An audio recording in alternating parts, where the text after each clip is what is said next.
All right, cool. We'll go ahead and bounce over to the home of the defending champs, the NFC South. I'll go ahead and kick this one off. Of course, we both have Tampa Bay at the top, defending champs. I don't see anyone challenging them for this division at all.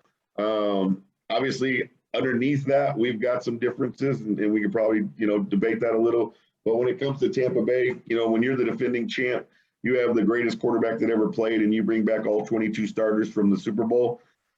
How can you pick against them? Until you beat the champ, then we're going to keep thinking they're going to be the champ. So that's why I have Tampa Bay where they're at. Of course, I think most people do, and it's really a no-brainer when it comes to number one.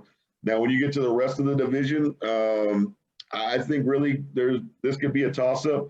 Originally, when I started, I had the order that you had, and then the more I looked into these teams and the more I did, my research and looked at a few different things, I went with Carolina as the number 2 team. I think Carolina is going to challenge for a playoff spot. It was between them and Chicago for my last playoff spot.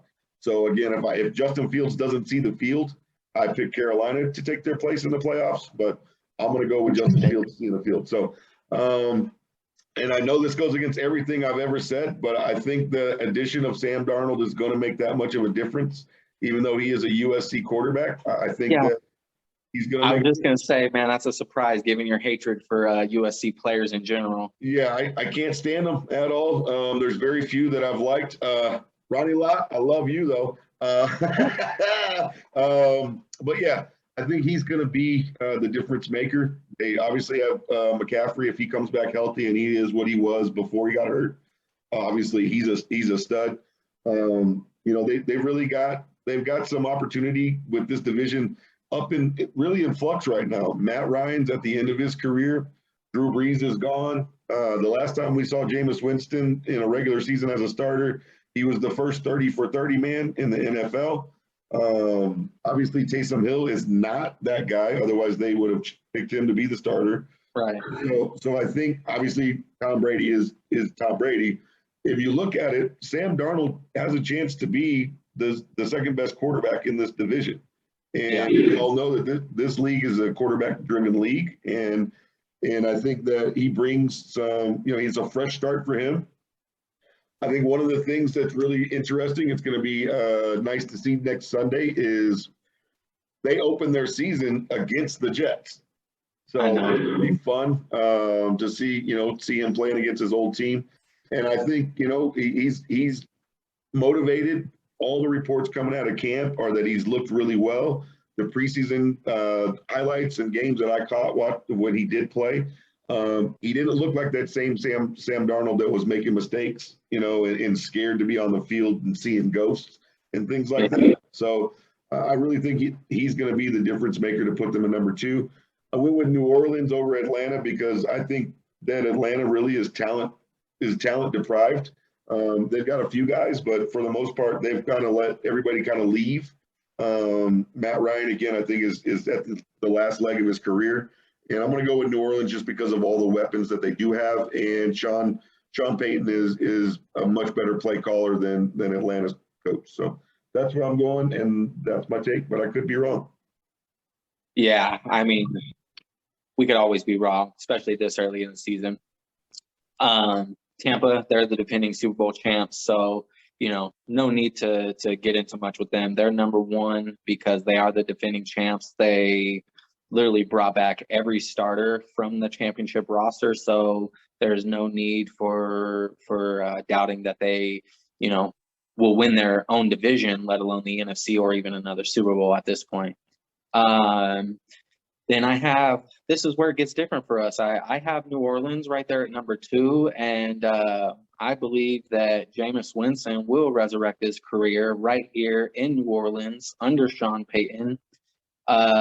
He had a year to sit behind Drew Brees too. That's huge as well, right? So everyone mentions the 30-30 season, right? So we know he's capable of throwing 30 touchdown passes, but you get under Drew Brees for a year. Now you're being coached by Sean Payton, one of the best coaches ever. And I think that he still has the ability to throw those 30 TDs, and especially in Sean Payton's scheme. But because of being behind Breeze and, having those guys be able to say, hey, listen, this is where you messed up, or this is where you may cause a turnover, he will now have the ability to reduce those turnovers. And if he can cut them down by half, 30-15, he's right up there at the top of the league of the quarterbacks. Yep. And I think it's highly possible. He's proven he can, throw for 4,000 plus yards with consistency. So I like Jameis. I like the offense there. If they get Michael Thomas back in the middle of the season like they anticipate, their defense is good. So I like the feel of things there. And I think Jameis Winston will resurrect his career under Sean Payton. He probably is going to be a Saint for the next few years. And then with Carolina, Atlanta, Carolina's young, but I don't like Darnold. I think that, well, let me take a step back. I don't like him either, but I think he's gonna have a great season. He does have not a great season. Some I think he's gonna have a good season. He does have some talent there over on that roster. But even with talent, it's all about decision making, and he hasn't been the best decision maker, So when it comes to like squeezing passes into tight places, throwing the double coverage, not reading defenses properly, Donald's that guy. And until he shows me otherwise, he's going to remain that guy. Yeah. Kind of same with, and I would say the same about Jameis Winston if he didn't have Sean Payton as coach. Yeah. Then you go to Darnold. Who does Carolina have as their coach? Matt Rule. And he's an average coach. I mean, he hasn't shown to be a great coach yet. So if McCaffrey can remain healthy for the whole season, which I think he will this year, then Carolina has a chance to move up into that 3 spot over Atlanta. But I've got Atlanta there now based on experience at the quarterback position. Matt Ryan, it's like you said earlier, experience does count for something. He's got the experience. They do have Calvin Ridley, who's phenomenal. Yeah. They got Pitts in the draft. Their offense has always been good. The one concern for me about Atlanta is their defense, as usual. So we'll see how that turns out for them this year. But those two could easily flip-flop for me. Right now, I've got Atlanta 3, Carolina 4, and that's just based on the experience at the quarterback position for those two teams. I got you. Yeah. The only reason I have them Atlanta at the bottom is because of Matt Ryan being a little long in the tooth there and being on his last leg. I really don't know how much he has left in the tank. We'll find out, obviously. Like you said, they got Calvin Ridley. They've got a couple pieces. They did get Pitts.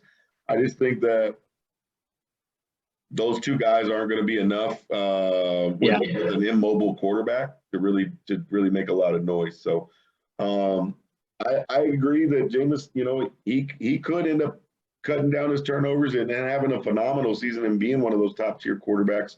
But like you said, I'm the same with you. I'm until I see it, I won't believe it. And I'm basing my opinion on Sam Darnold's season off of a small sample size of the preseason. But what I have seen in the preseason leads me to believe that Matt Rule has him on the right track. Now, whether that translates in the regular season when he starts seeing actual defenses is yet to be seen. But I do think that, the fact that he's got chemistry with Robbie Anderson will help out as well. And like you said, I just the bottom 3 are kind of a toss-up for me. I just figured that C-Mac coming back, he's going to have a hell of a season as well and be on a mission. And that's enough to put them in number 2 in this division, which is obviously going to be ruled by Tampa Bay until Tom Brady decides to leave. So, yeah.